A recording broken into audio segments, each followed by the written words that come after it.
everyone. This is GPD video number 7, where I'm going to be talking about best practices of conducting an informational interview. So what is an informational interview? An informational interview is an interview that you request as a mentee for anyone that you think, oh, I'm kind of interested in that career and I want to know more about it. And you sit down, you have a chat with them on how they got there, what their challenges are, and where they hope to go after. So that's the informational interview. And how does this all fit into the GPD world? This is in the meaningful engagement portion. So after you have reflected and now you're going to try stuff, one of the things you can try is the informational interview. And again, the third part of GPD is storytelling, which is in my future videos. So the informational interview is when you're asking the questions. When you are asking questions such as, what are your challenges?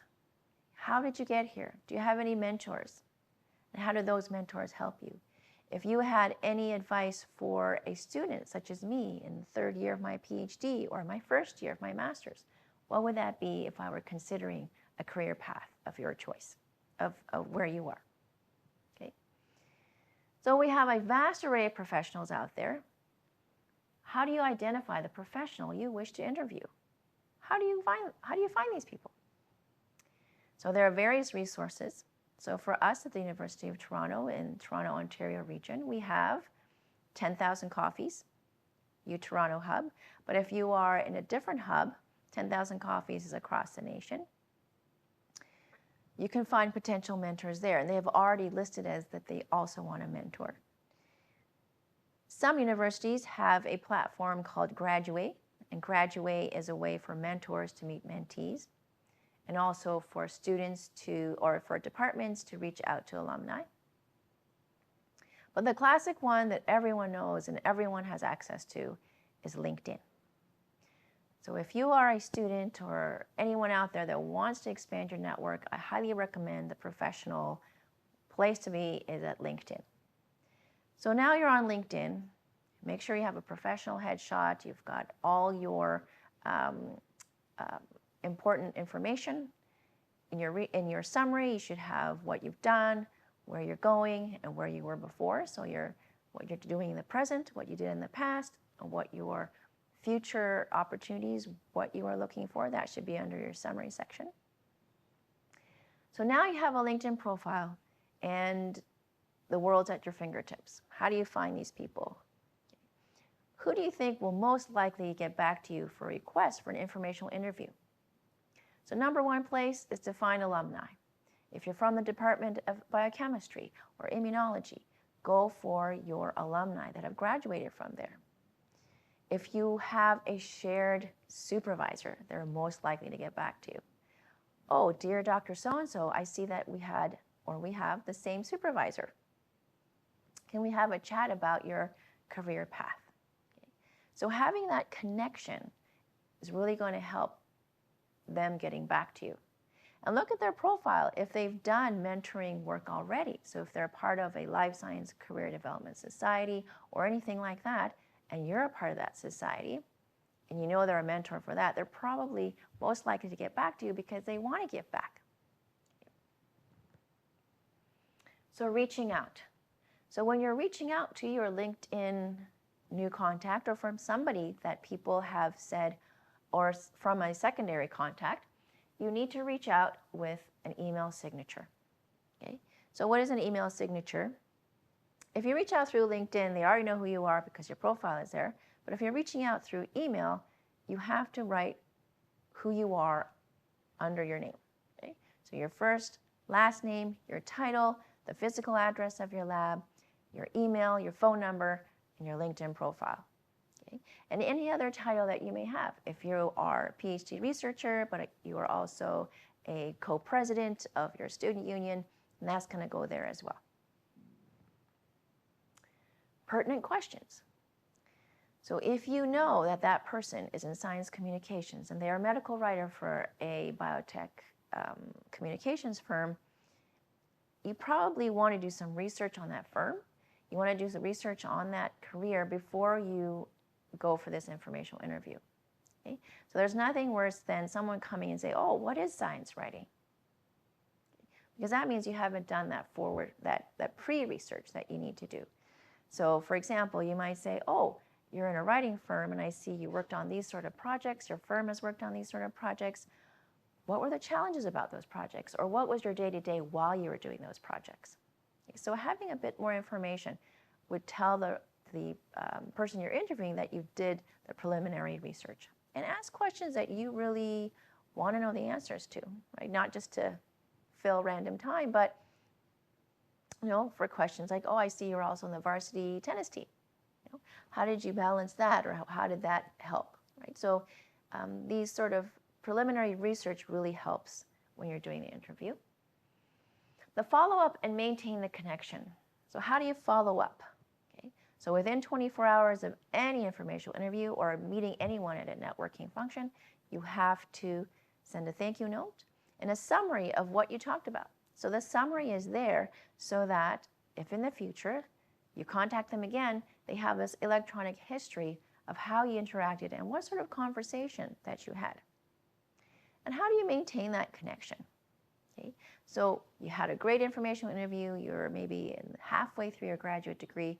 How do you maintain that connection if it was a positive one? How do you maintain that? What mentors really love to hear is your update. So maybe 4 months from that meeting or 6 months from that meeting, you tried what they asked you to try, or they made it a request and you wrote it down, and now you went and tried that. So if it was a workshop or if it was an internship opportunity, and now you've landed a role as an intern somewhere, I'm sure they would love to hear what happened. So many of my colleagues that hold informational interviews, they said, that's what I want to hear, is did I actually make a difference? So sending an update maybe every 6 months about your progress that you're making, they would love to hear that. Not too long, maybe just 5 or 6 sentences so they know what happened to that informational interview. So that's very helpful. Another piece of advice is if you are working in the same sort of environment as they are, as either an intern or a project student or a case study student, and you come across something that they wrote or you come across something that they may be interested in, and you have a genuine question about it, then you can also ask questions about that. Okay. So applying for the job for the informational interview. So let's say you had the informational interview 3 years ago. Now you're applying for a job in their firm or their company. What can you do? Well, one thing you do is let them know. You can say, dear Dr. So-and-so, just to let you know, I've applied for this job position at your firm. I'm sending you along a copy of my application. The mentor does not have to do anything. But if the mentor feels there was something in that connection, or they feel that you would do a pretty decent interview and would do well in the firm, then they would go to HR and say, put in a good word for you. Say, can you make sure that you look at this file? Could you make sure that this candidate gets an interview? They don't have to do that, and they're not going to tell you that they did that. But at least you're giving them some information that you are applying to their company in case they want to do that. Okay. The other thing you can do is you can say before you apply, dear Dr. So-and-so, I'm thinking of applying to this job. Would you be able to let me know a bit more information about this, or direct me to somebody that could tell me a little bit more about this? Okay. So requesting an informational interview through email, here's a template I'm going to go through.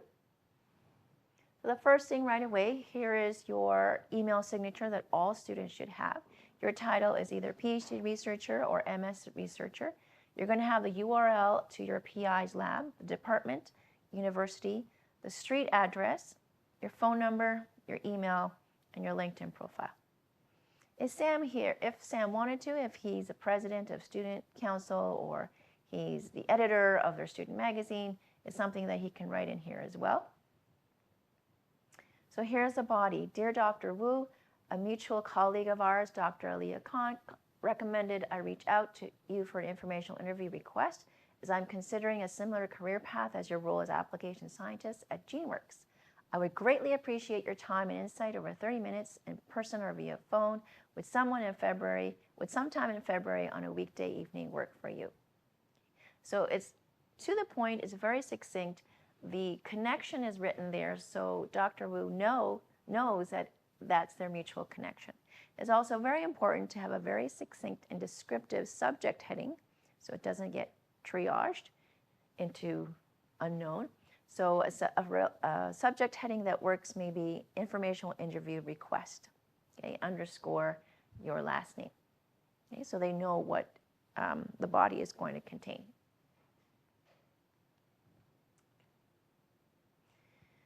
So that's the informational interview. What I'm going to be talking about next in video number 8 is to learn about step 3 of effective storytelling. So you've done your reflection, you've done all these meaningful engagements such as trying things, maybe an internship, maybe a student experience, or starting a new initiative. You've done these informational interviews, and it's been a year or 2 after you've done all these things, and now you want to go find a job. Now you want to tell your story to the rest of the world. How do you do that? That's going to be step 3 in my next video.